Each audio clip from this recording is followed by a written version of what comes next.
दोस्तों, जैसा कि आप सब जानते हैं कि बिग बॉस 13 के विनर सिद्धार्थ शुक्ला के जाने के बाद शहनाज के पास सिर्फ और सिर्फ सिद्धार्थ की यादें रह गई हैं। और दोस्तों, इन रोमांटिक्स मोमेंट्स ऑफ शहनाज को याद करके हम फिर से शहनाज की पुरानी यादों में खो जाते हैं। याद आते हैं वो पल जब सिद्धार्थ शुक्ला और शहनाज गिल पहली बार बिग बॉस 13 के सेट पर मिले थे। ये कोई पहली नज़र का प्यार नहीं था दोस्तों, ये प्यार पहले दोस्ती तक, फिर दोस्ती से बढ़कर और फिर प्यार तक पहुंचा। जब बिग बॉस के सेट पर फर्स्ट टाइम सिद्धार्थ शुक्ला और शहनाज गिल मिले तो ऐसा लगा कि ये एक दूसरे से बिल्कुल अलग हैं, बिल्कुल जुदा हैं। एक तरफ मुंबई का एक कामयाब मॉडल जिसे छोटे पर्दे का सुपरस्टार भी कहा जाता था, और दूसरी तरफ पंजाब की कैटरीना कैफ शहनाज गिल के नाम से पुकारी जाने वाली सपने लेकर मासूमियत भरे चेहरे के साथ स्ट्रगल करने मुंबई आई थी, जो कि पहले बेसिकली एक पंजाब की सिंगर थी और अब एक्टिंग में अपनी किस्मत आजमा रही थी। कौन सोच सकता था कि एक दिन इन दोनों की जोड़ी शहनाज के नाम से लैला मजनू, हीर रांझा और सोनी महिवाल और रोमियो जूलियट की तरह मशहूर हो जाएंगी। दोस्तों, दोनों ही बिल्कुल डिफरेंट नेचर के। शहनाज जहां मासूम, हंसमुख और छुई मुई, वहीं सिद्धार्थ शुक्ला इंटेलिजेंट, शांत और शॉर्ट टेम्पर्ड। लेकिन कहते हैं ना कि प्यार कब किससे हो जाए कुछ नहीं कहा जा सकता दोस्तों। एक दूसरे से बिल्कुल अलग होते हुए भी दोनों एक दूसरे से प्यार कर बैठे। शुरू में तो इस जोड़ी के बीच कई बार झगड़े और अनबन हुई, फिर धीरे धीरे वो एक दूसरे को समझने लगे और अपना दिल एक दूसरे को दे बैठे। ऐसा कई मोमेंट्स आए दोस्तों जब दोनों ने एक दूसरे से प्यार का इजहार भी किया।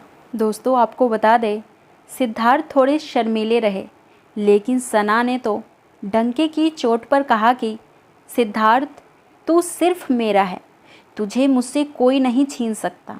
अगर किसी ने छीनने की कोशिश की तो मुंह तोड़ दूंगी उसका। रश्मि देसाई के सामने ही आपको बता दे, उन्होंने कई बार सिद्धार्थ को गले से लगा लिया, जबकि वो जानती थी कि रश्मि देसाई सिद्धार्थ की एक्स गर्लफ्रेंड है। बिग बॉस 13 में भी दोस्तों, जब सिद्धार्थ बीमार हुए और कुछ दिन के लिए अस्पताल गए तो शहनाज का सिद्धार्थ के बिना एक एक पल काटना मुश्किल हो गया था, और तब उसे एहसास हुआ कि वो सिद्धार्थ से कितना प्यार करती हैं। जब सिद्धार्थ अस्पताल से लौटकर बिग बॉस के घर में वापस आए तो तब सना की जान में जान आई। शहनाज तब भी सिद्धार्थ से लिपटकर रोने लगी थी।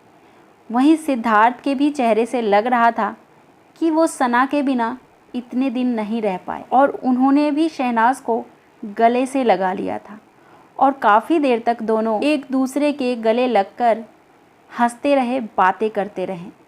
और आपको बता दूं, शहनाज बोली कि अब कभी छोड़कर मत जाना, जहां तुम नहीं वहां मैं नहीं। जब भी शहनाज से पूछा जाता कि बिग बॉस 13 का विनर कौन बनेगा, तो वह कहती थी या तो मैं या सिद्धार्थ। अगर सिद्धार्थ को जीत लूं तो बस यही मेरी ट्रॉफी है। जब सिद्धार्थ शुक्ला बिग बॉस 13 के विनर बने तो सबसे ज़्यादा खुशी शहनाज को हुई। शहनाज थी सबसे ज़्यादा खुश उस टाइम पे। बिग बॉस 13 के ख़त्म होने के बाद भी शहनाज की जोड़ी बाहर मिलती रही और कई प्रपोजल इकट्ठे साइन भी किए। आपको बता दें, महामारी के दौरान तो सना पंजाब से अपना सामान पैक करके सिद्धार्थ के घर पहुंच गई और वहीं से अपना बॉलीवुड फिल्म कैरियर चलाना शुरू कर दिया। लगभग 1.5 साल तक शहनाज सिद्धार्थ के घर रहीं और वहां उन्होंने माता रीटा शुक्ला समेत सभी का दिल जीत लिया। आपको बता दें, बॉलीवुड फिल्म इंडस्ट्री से भी ये कयास लगाए जाने लगे कि लगता है शहनाज ने गुपचुप शादी कर ली है। इस दौरान आपको बता दें, शहनाज का प्यार पूरे परवान पर था। वो हर जगह, हर शो और हर प्रोजेक्ट और हर फिल्म की शूटिंग में इकट्ठे जाते और इकट्ठे घर आते। यहाँ तक कि सिद्धार्थ के पूरे परिवार ने भी शहनाज को अपना लिया था, क्योंकि वो सिद्धार्थ का प्यार और खुशी थी। दोस्तों, अब सिड तो इस दुनिया से चले गए हैं, नाज को अपनी छोड़कर यहीं पर। लेकिन आपको बता दें, सिडनाज की जोड़ी हमेशा सिडनाज फॉर एवर ही कहलाएगी, क्योंकि सिडनाज फॉर एवर रहने वाले हैं। दोस्तों, वीडियो पसंद आई हो तो लाइक ज़रूर कीजिएगा। चैनल को सब्सक्राइब नीचे रेड बटन पे क्लिक करके ज़रूर कीजिएगा, बिल्कुल फ्री है हर बॉलीवुड लेटेस्ट खबर के लिए। साथ ही साथ बेल नोटिफिकेशन ऑल पे ज़रूर प्रेस कीजिएगा, ताकि हर लेटेस्ट खबर की जानकारी सबसे पहले आप तक पहुंच सके। मैं पूजा फिर से मिलती हूँ नेक्स्ट वीडियो में। तब तक के लिए bye bye and thank you for supporting us.